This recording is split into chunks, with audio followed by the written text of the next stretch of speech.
Okay, now it's become tacky to the touch. It stopped the stringing, and you can feel it and hear it, the stickiness of the primer.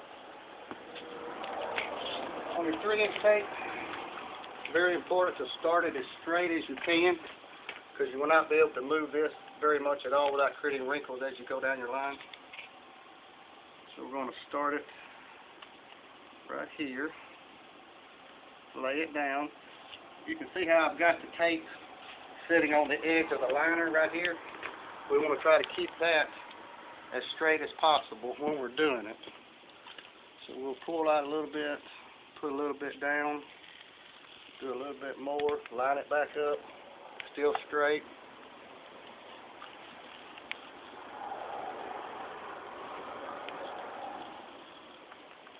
Cut off again. We're going to roll that back just a little bit.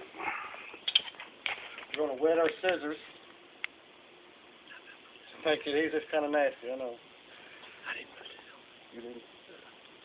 Now we're cutting the tape. Okay. Now the next step is to get a roller and roll that in place.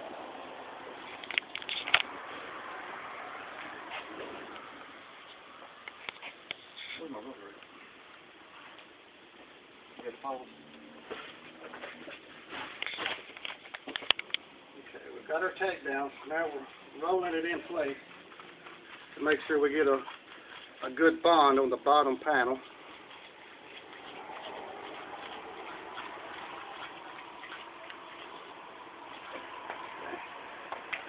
Now for this method, you bring your second piece over and you line it up just like that.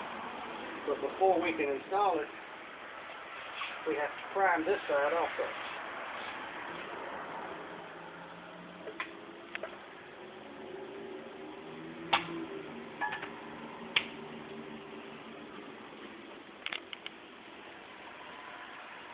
Same method as before. You want to make sure you get enough on this panel to cover. It's not to cover all your tape. If you have a little bit extra, it's not going to hurt anything.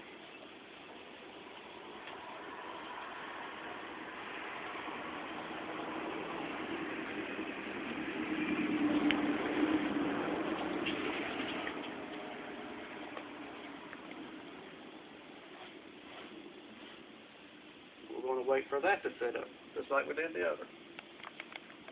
Go. Now we're checking our primer here. It has become tacky to the touch. It's no longer stringing. So now we're going to lay this piece over on top of the double-sided 3-inch zip tape. So then we'll start at one end. We'll peel the release paper back. That's so. Then you will start blending these two together. Got that. You just pull your release paper, keeping your rubber straight, try not to let it move. Pull your release paper, work it into place, rub it in. Pull a little bit further, rub it in.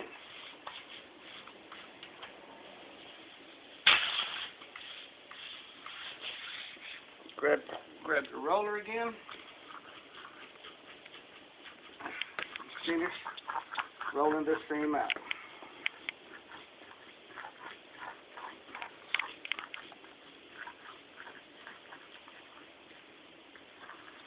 You always want to run your seams where that your water will roll across your seam this way. You never want your water buttoned up against your seam.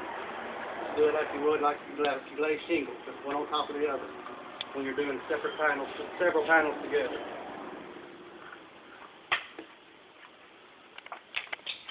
So as you can see now, we have created a watertight seam in placing two panels together. Here's what it looks like from underneath. Again, you can see we're bonded fully along the parameters of our tape.